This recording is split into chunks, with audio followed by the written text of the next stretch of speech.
of journalist Hangout. I'm Ayodele Uzubakun. It is 11 days to the conduct of the 2023 general election. So how ready are you to vote in the elections?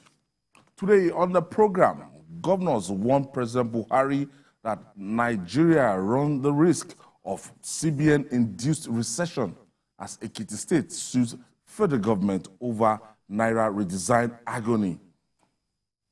APGA candidates told to step down for Peter Obi as Christian Association of Nigeria denies receiving 2 billion naira bribe from Labour Party presidential candidates. And later on the show, we'll take a look at how the election will be fought and won in Adamawa, Zamfara, and Ondo states on the pundits segment of the program. I'll be hanging out with Babajide Kolade Otitoju and Gani Kairi Balogun. So if you're set, let the hangout start now.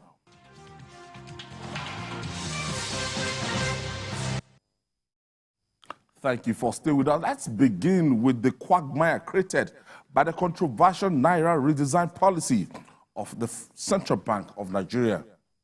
The Nigerian Governors Forum has warned that the CBN's policy could have disastrous effects on the country and potentially lead the economic recession.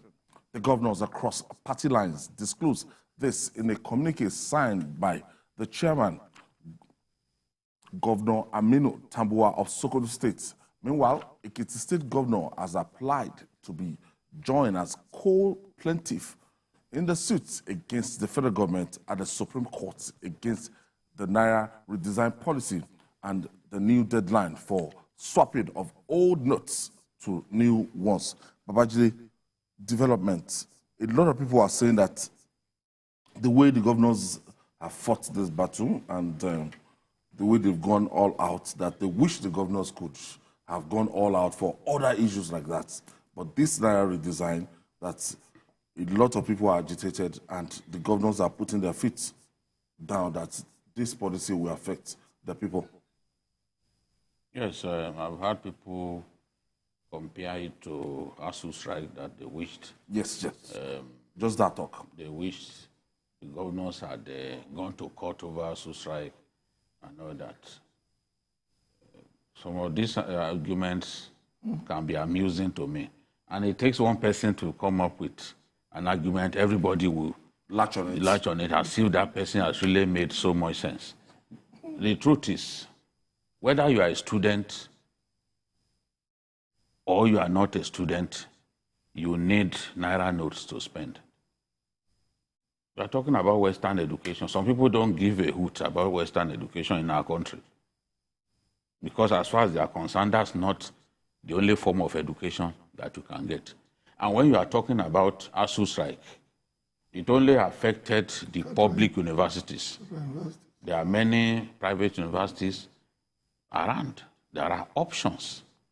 What are the options that you have to spending money? Your family will starve. I mean, it's not the right analogy to use because, look, not all of us are students. Many people can be indifferent about it. I'm not saying, for me, I wasn't indifferent. You remember how we fought every day. Yeah. We fought the Minister of Labor, we fought the Minister of Education. But if an analogy does not make any sense, it does not make any sense. There are people who do not care about education of any sort, but they are getting by. They are living their lives. But who is that person who can survive without finding money to spend today? I mean, if the country gets grounded because of this, some of the people coming up with this argument, they are going to suffer for it. We all need money to spend. I'm telling you. And people can't work for their hard-earned money and then want to take even a small fraction of it. You say they cannot take it. Nobody. That kind of thing didn't happen with ASU, for example. Even you left us with the electronic transfer option. Some of us, we have to send money like thieves in the night. Yes, you wake up around 1 a.m. Yes, to send money like thieves. To send money. The bank, you know yourself, that bank.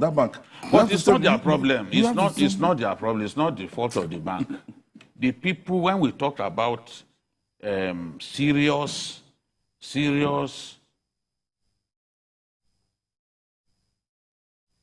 lack of capacity. Yes.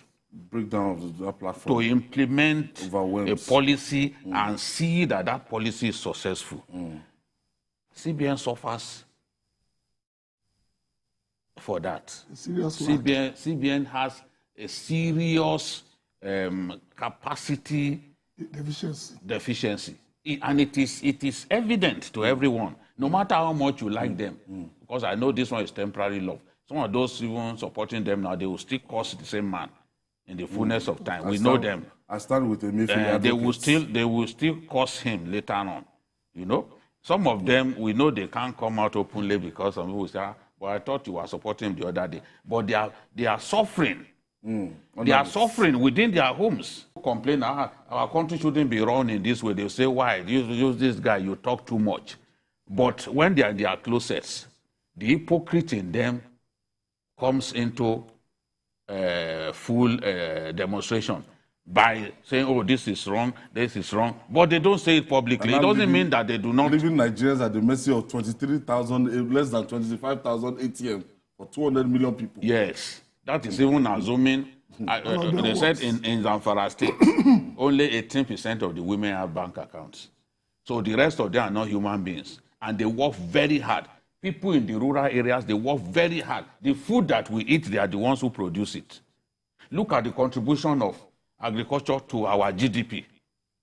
Look at the contribution of agriculture to our GDP. And it's these rural people, it's these uneducated people.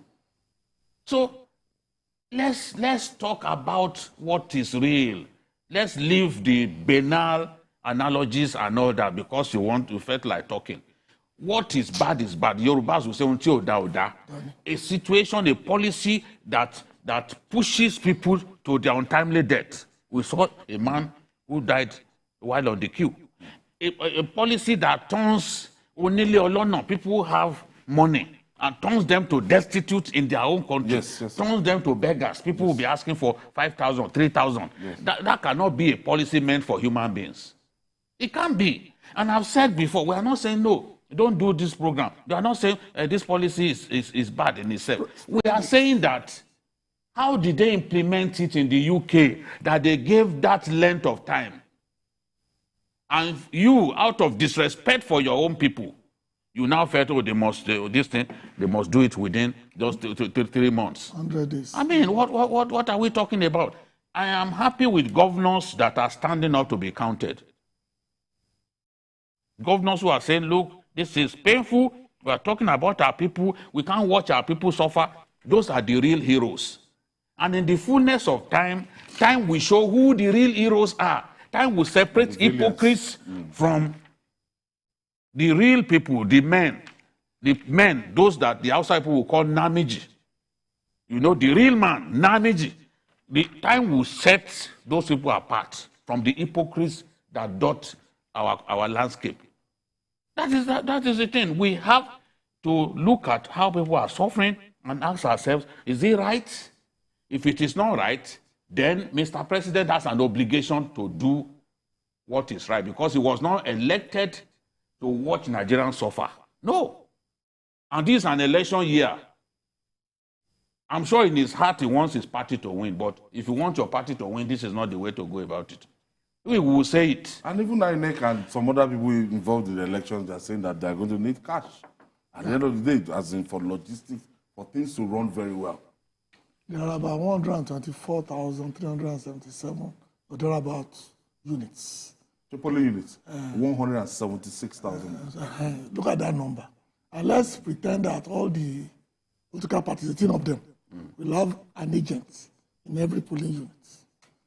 I talk 18. So that's 177 times 18 people. Don't forget the youth corps members, the ad hoc staff, the police, people who have to buy drinks. All these are depending on money being available to run the election. So this law, this implementation itself is not only dangerous, it's also treasonous. Because you are deliberately creating a lacuna that can harm the elements of our democracy that we all rely on. Because like Gideon said, you have to understand that this is on the exclusive list. Monetary policy is exclusive. For universities, private university, state university, whatever you want. Even hospitals. Yes. Doctors can go on strike, and private doctors can decide to work. There are options. Everybody must earn money. This one, everybody is affected. And it's only applicable to the federal government. That's why the states are doing the right thing. Because between you and I, they cannot go and print money. They don't have the power. So the federal government can do that. They cannot regulate money being spent. That's the problem of the federal government.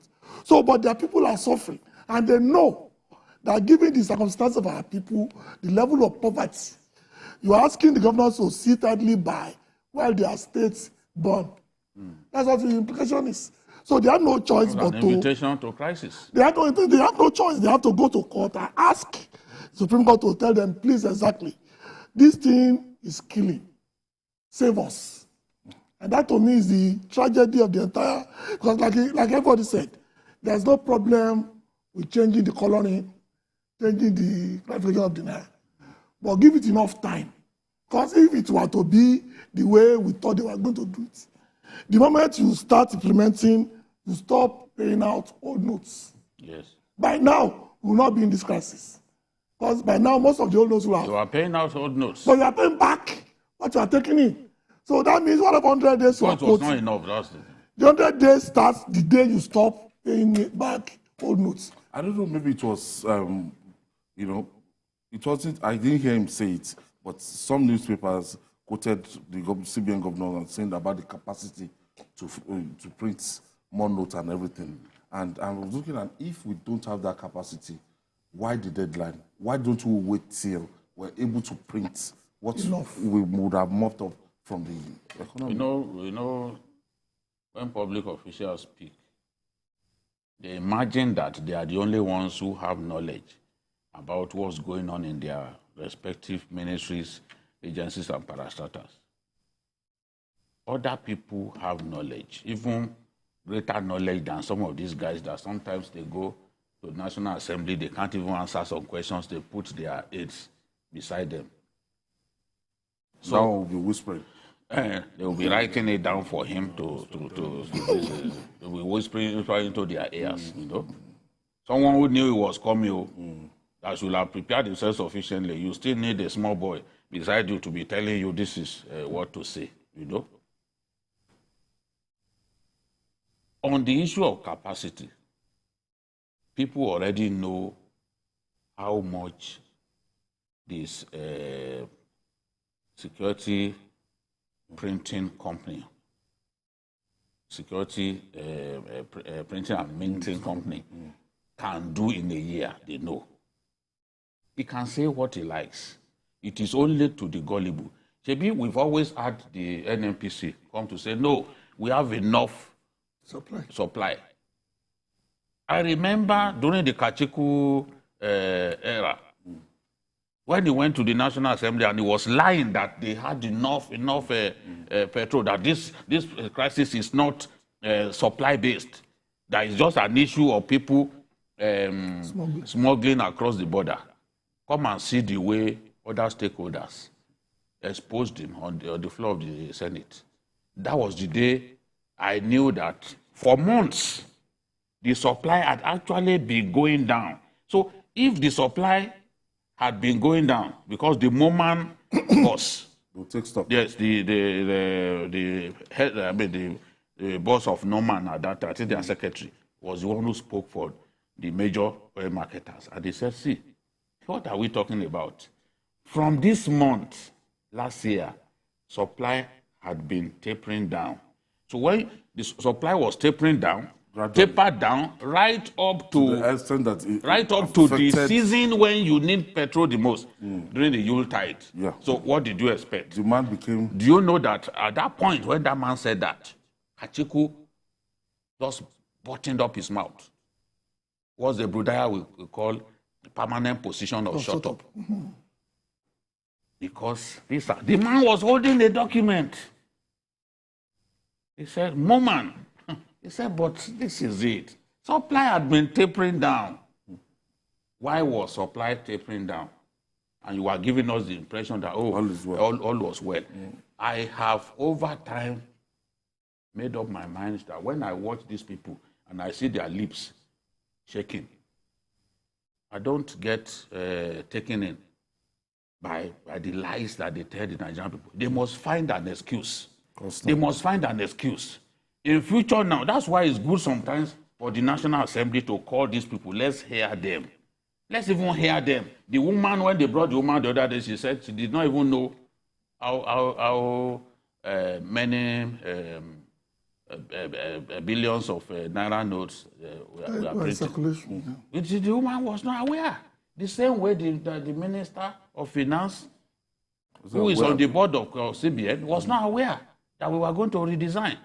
Now, if we slip into recession, that woman, the whole mandate of ensuring that we get out of recession will be heaped upon her for something that she knew nothing about.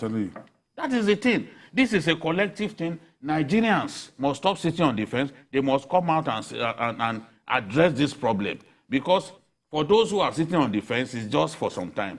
We will all end up suffering, all of us. Everybody. We will all end up suffering. Breakfast, everybody will be served. Yes. Everybody will be served breakfast now. Apologies to Bonner Boy. And if you are not served breakfast, you will chop gala at last.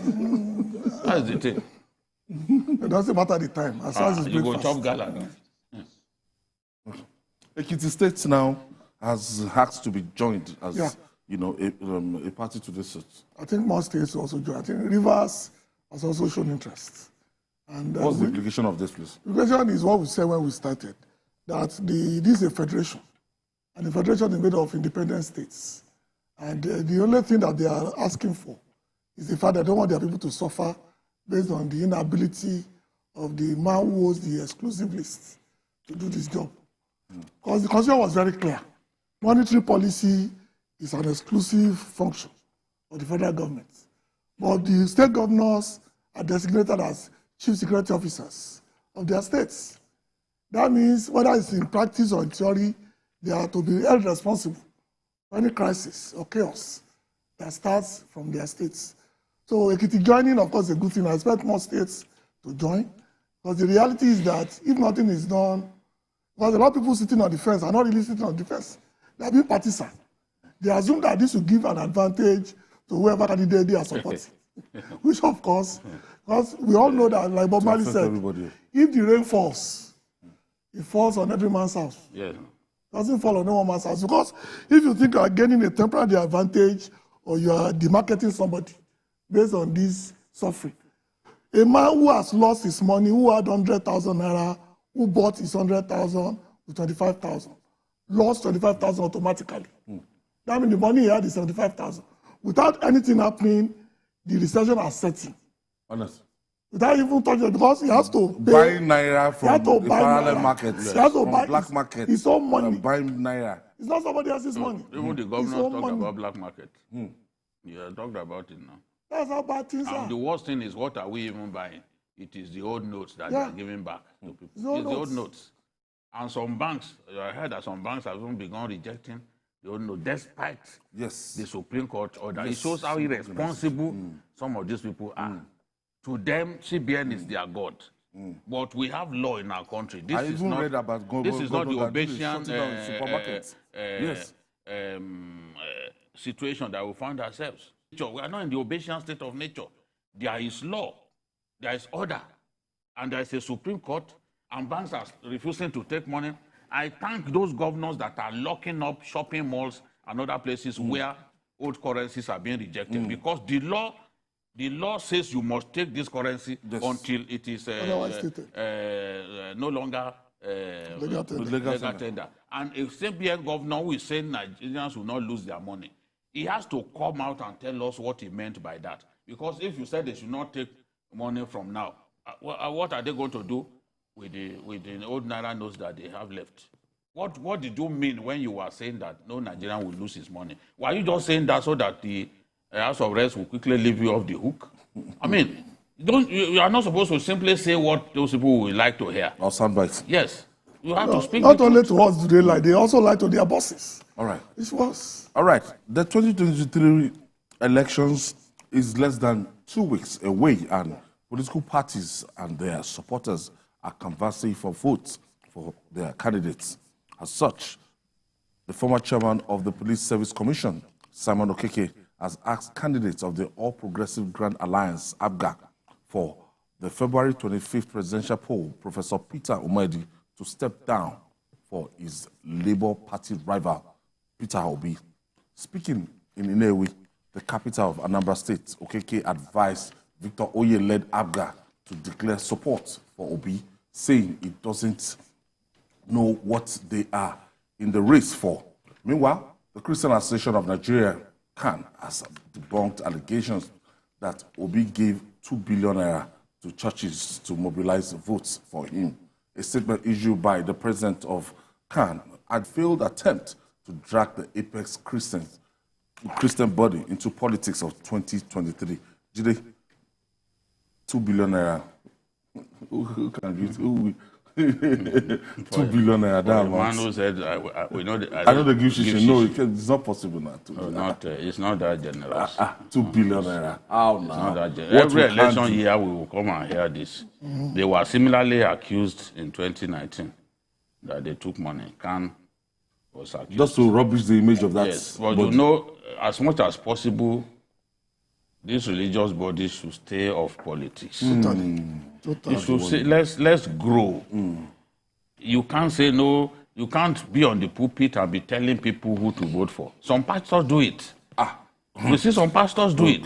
Oh God. So these are the reasons some people will say story. Even if a pastor is on the pulpit and calling another candidate blood suckers, if you ask somebody not to vote for this, what is that one is not a pastor. It's a blood suckers, people that bandit sponsors and everything. How? It's not that one is not a pastor. You see, a lot of the so-called pastors in our country, they cannot survive real scrutiny. They can't. Real scrutiny. They are not moral giants that they want the world to think they are. You know? This is the truth. Because even God designated and watch some people die. If you can't show love and you can't show mercy, there's no way you can impress God. Because God knows that within us there will be people who will not be rich. But He encourages generosity of heart. He encourages it, and He encourages us to love one another. A man who is calling other people bloodsuckers, he has no love for his neighbor. That's the truth. Just because it's not your candidate. It's not your candidate, but you are not supposed to. Does that make him your enemy? Within your church, there will be people that want to vote for him, who think that this person is better. So as a pastor, if you want to go into politics, step down from that pulpit, remove your collar, and say, yes, I'm fully into politics. You can't be a pastor and be preaching that this person is the better person. Okay, Jide, let's go for this break. When we come back, we'll talk more.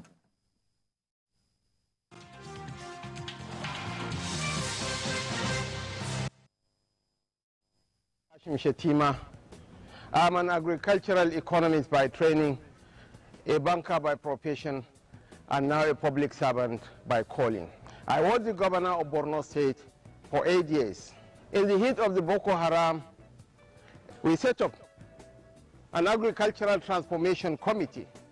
We crisscrossed the wall and invested in the whole agricultural value chain. Lagos is the smallest state in Nigeria in terms of landmass, 3,577 square kilometers. But the largest rice mill in Africa and the third largest in the world is located in Imota in Lagos. That is the power of ideas. Bola Tinubu is an idea whose time has come. Let us vote for Bola Tinubu to be the president of Nigeria come 25th of February. God bless Nigeria. My brother, my sister, do you know that winning an election is not only about getting the majority vote? For that your candidate to be declared winner of the election, he or she must secure 25% of the vote in 2/3 of all states plus the FCT to be president, and 25% of the vote in 2/3 of all local governments of a state to be governor. This is constitutional, and every presidential candidate has had to pass this threshold. Even governors have had to make this mark to get elected in their states. We live in one country with different languages, religions, and ethnic groups. This is why it is not enough to have only northern votes, or southern votes, or eastern votes, or western votes. The only way to get elected as president or governor is by gaining enough support across the country and states. Let us make sure that we know now so that we don't cause an issue tomorrow. This message is brought to you by the Center for Democracy and Development, CDD, with support from the Foreign Commonwealth and Development Office, FCDO. Governor Babajide Sanwo-Olu has done a lot for the growth of creative and tourism sector in the past 3 years. These include inauguration of the John Randall Center for Yoruba Culture and History by President Muhammad Buhari, empowerment of youths in creative industry, creation of 10-year tourism master plan, release of 1 billion naira as COVID-19 palliative, 50% rebate on registration and renewal fees for hospitality and tourism agencies, inauguration of Lagos Cultural Village and Lagos Film City, 200 million naira interest-free loan granted to 50 filmmakers, and many more. He is Mr. Performer. He is ready to do more. This is Greater Lagos Rising. Re-elect Governor Babajide Olusola Sanwo-Olu as Governor of Lagos State. Vote for Asiwaju Bola Ahmed Tinubu as President, Federal Republic of Nigeria, and all the APC candidates in Lagos State. APC Progress. This message is brought to you by Honorable Mrs. Uzamat Akimbele Yusuf.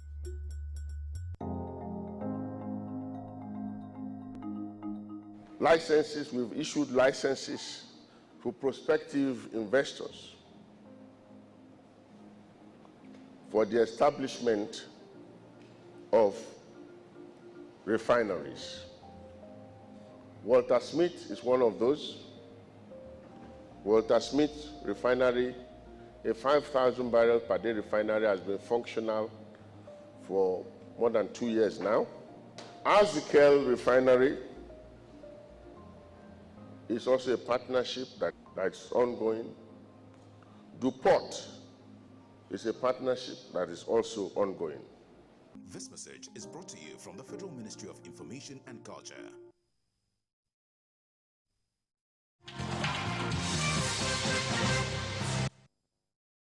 Thank you for staying with us. It's 11 days to the 2023 general elections, and I still have Babajide Kolade Otitoju and Gani Kairi Balogun in the studio. Gentlemen, on final analysis on this, the second part of that story is that APGA, they want APGA candidate to step down for Peter Obi so that they can have a more formidable force. Yeah, but that's supposed to be a complaint to be in APGA. He left APGA. He was a governor. He was a governor, he left APGA. Now, even when this thing, when he wanted to leave the PDP, they expected him to come back to APGA and be their candidate. I think so. Even Soludo mentioned that. But he spawned that opportunity and went to Labour. APGA has by far a richer history than Labour. It's produced governors, produced senators. It is the second oldest party in Nigeria, you know. And the Fourth Republic. Yes, in the Fourth Republic. And normally, I would have expected that he would go back there. And the support will have been more broad-based. But he chose the Labour Party. Now, in Anambra, where he comes from, there are two of them in the presidential race. Because the candidate of APGA is also from Anambra State. So, Professor. So they believe that, at the end of the day, the APGA candidate will do some damage to his votes. And that's why that man is saying, what are they in the race for? No, you can't say that. There has to be conversation between both parties. A negotiation. A negotiation. Okay, if we are back you, what will I get in return? You want Professor Mwadi to step down. You can't just step down without some form of conversation. Now, instead of saying this, he should reach out to Igbo leaders and see whether they can appeal to the guy. But the truth, again, is this is not the time to step down because the man will still appear on the ballot. This kind of conversation should have been earlier. 3-4 months You ago. cannot merge at this stage. And even if you say you are stepping down, yes, many of your supporters will still vote for him, but your name, you will still be on the ballot. APGA will still be on the ballot for the election. They will still By count their law. votes. By law. And they will still count your And they will votes. still vote for APGA. They will still get some votes. And even INEC will still count it on election day. That's the thing, because people will vote. Yeah. Nobody will say, okay, any vote for APGA It's should void. go to. No, that's not how it is done. So this suggestion is a bit late. OKK should have moved earlier, you know, and talk to all those stakeholders, people like the governor of Anambra and the rest of them. Obi should also should have been warm to the idea. Because if he doesn't want to work with them, you can't force him to work with them. But it's a bit late now to be. We don't talking even know about why he left. This is Anambra State now. West Soludo is from PDP. I mean, he's from APGA. And this person is asking Professor Omadi, the person being sponsored by their party, to support the Labour Party. Well, the reality is that whatever they want to do now will not be in the open space. That ship has sailed. Whatever negotiation or whatever they are doing at the background will have been kept at that level. We know from our history that there are some funny little parties in the past that will tell us that, okay, they are now declaring support for a major candidate. But we know that within the context of the number of votes they're expecting, it's very minimal to affect the overall results. APGA is a major party with a major structures built over 20 years, and so cannot really be swept aside like a non-entity. But again, in Nigeria, where we have politics of all is possible, this may just be a soundbite for a particular demography and not necessarily the entire Nigerian situation. Because you know, I may be speaking the mind of some people who assume that the Obi candidacy should be the best bets for that particular part of the country, and they don't want any other person from that particular part of the country to dilute that what they assume will be their best bet going forward. Don't you think this makes a lot of sense if you feel that, look, this is the best opportunity and let's come together? It makes sense if it is done the way other things are done, not in the public space. You understand what I'm saying? It's basically between brothers. The Igbo or Igbo elders to sit down with this kind of idea, call the brothers and explain to them, look, Ogbeni, or what they call their title, Ogbefi, or Mazi, these are our best chance. Let's go with one candidate and take our very best shots. So we don't come back in 2 weeks and then do the calculation and realize that the result will be a little different if these votes are going to Mr. A instead of being wasted away on Mr. B. And you know, the truth is, before now, people didn't expect that Obi will be making this kind of waves. The way he's making waves. Obi, as I've said on a number of occasions, has energized this presidential race. No one can take that away from him. We will have been talking about a 2-horse race. But the coming of Obi into this race has changed the whole complexion of the contest, and to not take him seriously is to be foolish. In this race, you've got to take him seriously. It's a race that will be potentially close, and Obi now has support across the country. I'm not saying he will win the election because there are people who have talents for misunderstanding what we are saying. I'm not saying that he will win the election, but he has support across the states of the Federation. You know? Nobody expected that. Yes. Nobody expected that before now. The spread was what we were talking about before. Obi will decide the fate of some of the big parties, the 2 parties, their fate in some states. Yeah. Obi will decide their fate in some states. Even in some regions.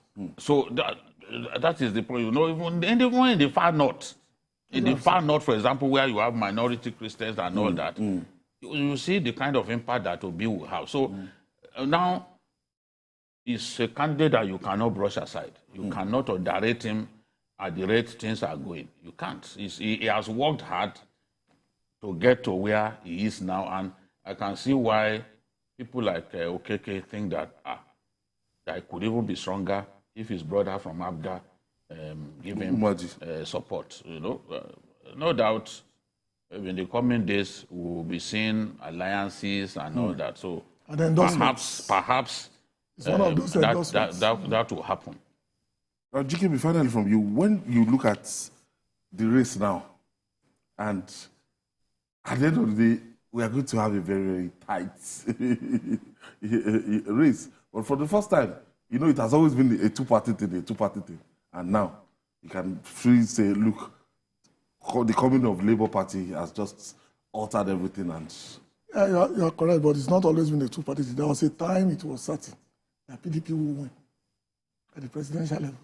There was a time that is almost a given that once you emerge as the candidate of PDP, you automatically the president-elect.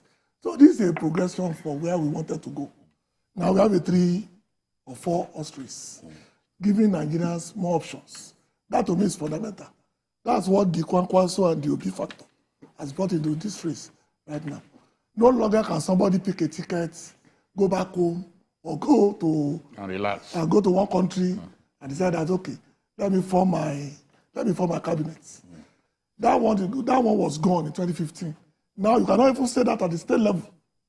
That's what the Obi and the Kwankwaso factor has brought into Nigerian politics.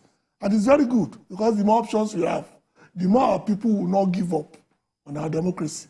Because you get to a point that okay, I don't like A, I don't like B, as you say in Ibadan. If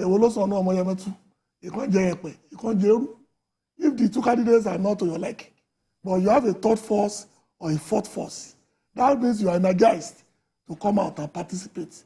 So the days of 36% turnout, 40% turnout should be over. I'm looking forward to at least a 60-65% turnout for the presidential election. GKB, thank you.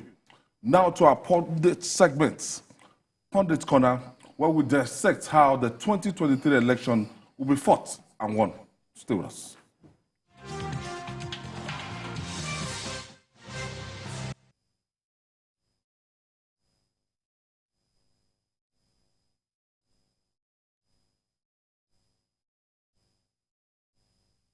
Needs focused leadership to take decisive action to end insecurity, reposition our economy for businesses to thrive, and restore total peace in the land. Tinubu is the right man for the job. Through innovation and technology, he will reposition Nigeria for businesses to thrive. Nigeria will export more and import less. Farmers' welfare. Electricity will be reformed for a brighter Nigeria. Health, education, and housing will be more accessible and affordable. Nigeria will be transformed into an entertainment powerhouse, a home of sporting achievement and a renowned tourist destination. Tinubu's government will build a Nigeria where we prosper together. He has done it before, and he will do it again for Nigeria.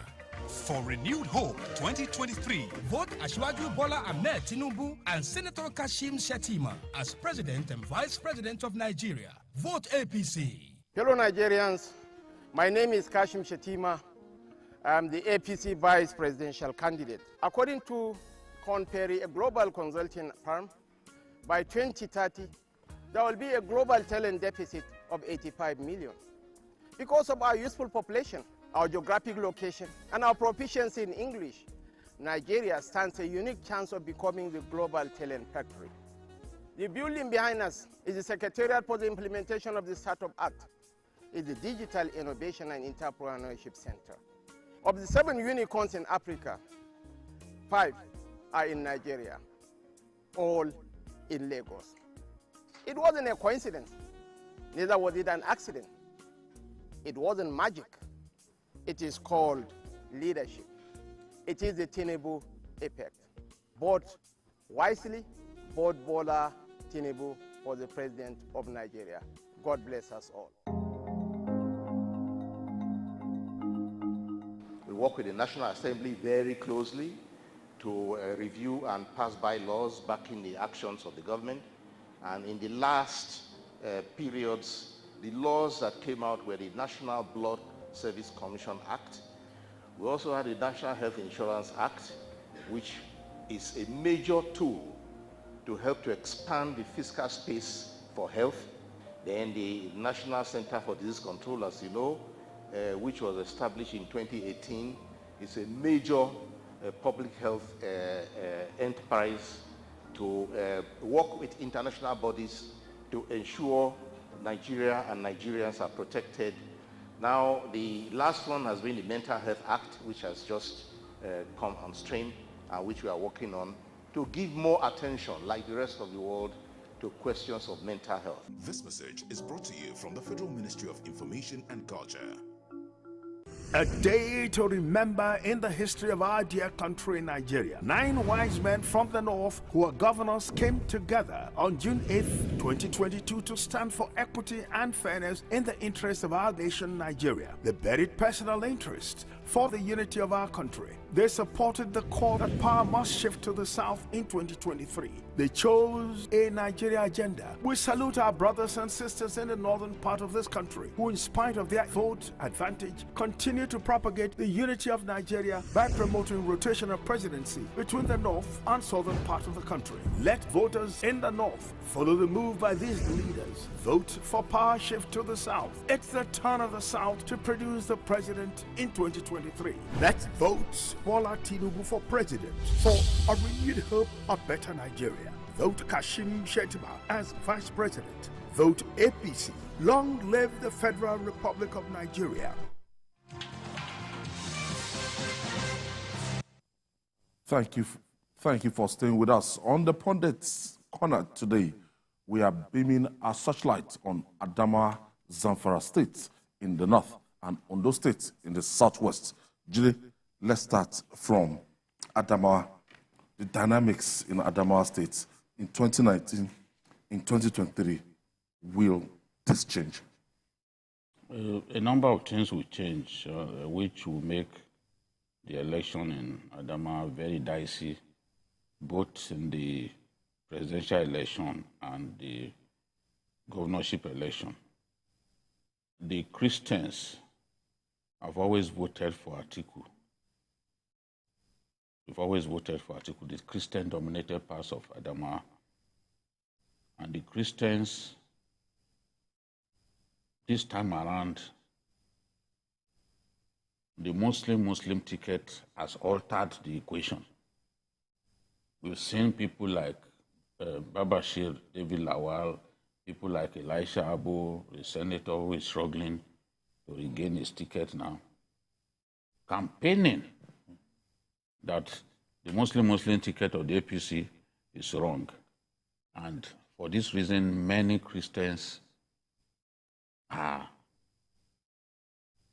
tilting towards the candidate of the Labour Party. So the same way that Obi is taking away some of the votes that used to go to Atiku in the south-south and the southeast, we are going to see something similar happening in Adamawa State. Even some big Christian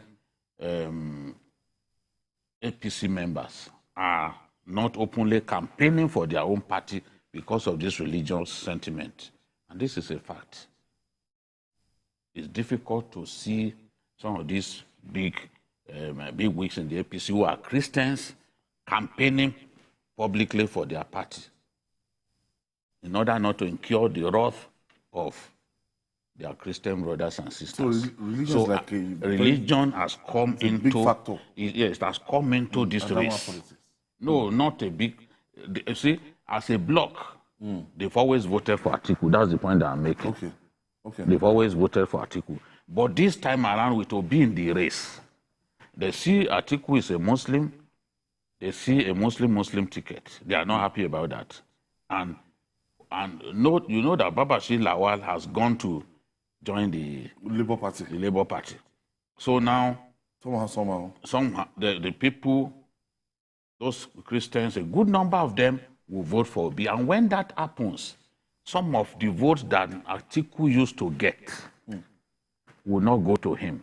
Now, to countermand that, the Muslims also intend to vote for Asiwaju Bola Ahmed Tinubu, seeing what their friends who are Christians are prepared to do. They want to vote for him. You see now they're preaching in the mosque, the Zalas and the rest of them, telling them that this is the ticket to go for. What this has done is to make the race tight, because Atiku will lose some of the votes that he used to get. Even in his home state. Yes. And if he loses some of those votes that he used to get, remember previous elections, even 2019, was close. When they had to contest against our time is fast spent. Let's check out the dynamics in the governorship. Now, for the governorship, the vote, the women's vote, because they are easier to mobilize, is very important. And now the governor, seeing that Binani was beginning to mobilize so many women, the governor went and picked a woman. And a lot of those women that we are talking about, a lot of them are Christians, belong to Christian groups. The prof that Fintiri has chosen belongs to the women's group. So it was a masterstroke for him to drop his deputy and pick a woman. The race for the governorship is similarly going to be tight, but Fintiri has an edge because of the... That's incumbent governor. Yes, Fintiri has an edge because of the crisis within the APC that they've not been able to resolve. You still find the No Ribadu supporters and the Binani supporters working at cross purposes. They believe that Binani is not coming down to reach out to them to work with her. That maybe she feels that she has it also not. But the edge, the governor has an edge in what is also going to be a tight race. The governor definitely has an edge. At this stage, the presidential race is dicey, and I cannot predict at this stage who will win the presidency. In Adamawa, but it's clear for the governorship that Amadou Fintiri might be having that edge. Moving to Zamfara State now, what are we going to have in the presidential level? Well, the politics in Zamfara is very predictable. There are four parties: APC, PDP, NNPP, and Labour. The interesting thing is that the entire structures of the NNPP have now collapsed into the APC. So they don't have candidates running now. They don't have candidates running in the state. They've all defected with their structures. The guys. Yes, into APC. And already the APC is very strong in that state. It looks like a one-party state, because a situation in which you have all the big politicians on the APC side, and they are also contesting positions. People like Abdulaziz Jari, Kabir Marafa, Sabi Yahu, Sani Jaji, all big wigs, Umar Moriki, all big wigs. They are all now together, unlike before when they were fighting. Like before when they were fighting, they are now working together. PDP still has some strong politicians like Bilbis, Ikira Aliu Bilbis, Dauda Lawal, the candidate who is from Gusau. They are quite strong in Gusau. They are strong in Gume, Bukuyum, and Safe, where Bilbis comes from. But I project that in Zamfara State, APC will have a clean sweep for the National Assembly, State Assembly, and the presidential election. Okay, let's go to the governorship now. The Governor Matawale. That's why I said we move beyond that. APC will have a clean sweep. The governorship, they will win the governorship, they will win the National Assembly seats, they will win the State Assembly seats. Zamfara is looking extremely strong for the APC. Everything going because everybody is working together. And the campaign, the door-to-door campaign that Governor Matawale has instituted is very strong. He's forcing some of these people to realize that, look, we can't go anywhere. And finally, myself, Ondo State. Ondo State is, in the last election, PDP did well in Ondo State. The last presidential election and National Assembly election. Yes. In the National Assembly election, PDP won 2 Senate seats. Yes. APC won 4, PDP won 3, SDP won 1, That's and ADC won 1. Now, the two candidates, the two federal House of Reps members from ADC and SDP, they've joined the APC. And one of them is Makinde, Abiola Makinde, popularly known as Oshaprapra. He's the new kid of the block, the new king of Ondo politics, Ondo kingdom politics. He defeated Mimiko and his candidate in the last election. Central. Now he's gone to join the APC. The people used to quarrel in the APC in those days. Quarrel with the governor. People like Olusola, Kekemeke. All of Kekemeke them is now even all of them are now singing from the same hymn book. They are all back in the APC. APC and the governor has also done well clearing salary arrears.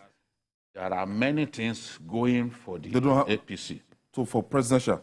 For the presidential, they are all working together. APC will win the presidential in Ondo State. The governor is working hard, campaigning from senatorial zone to senatorial zone. This is a man that they said is a Sikh, but he's going from senatorial zone to and is amassing huge crowds. It's being received by huge crowds.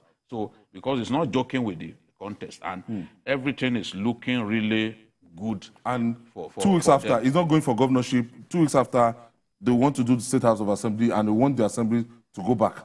Yes, he's taking all the elections seriously. And again, just as I projected for Anambra, I expect the APC to win the presidential election as well as dominate the National Assembly and State Assembly elections in Ondo State. All right, that's the maestro himself, Babajide Kolade Otitojo. I want to thank GKB earlier, and that's our offering today.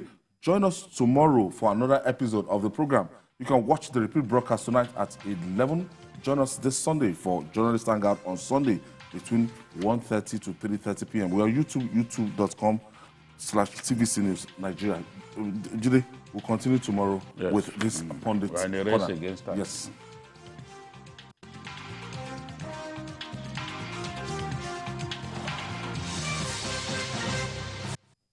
Guys, do you know that in his renewed Hope 2023 action plan, Bola Tinubu promised to fix our national security by implementing these common sense measures? The Bola Tinubu administration will increase the number of military and security personnel on active duty across the country, introduce modern doctrines and practices to better engage and defeat terrorists, kidnappers and bandits, upgrade weapon systems and introduce greater domestic production of munitions, introduce new border, forest and community security forces specializing in the protection of remote areas and variable terrain, reposition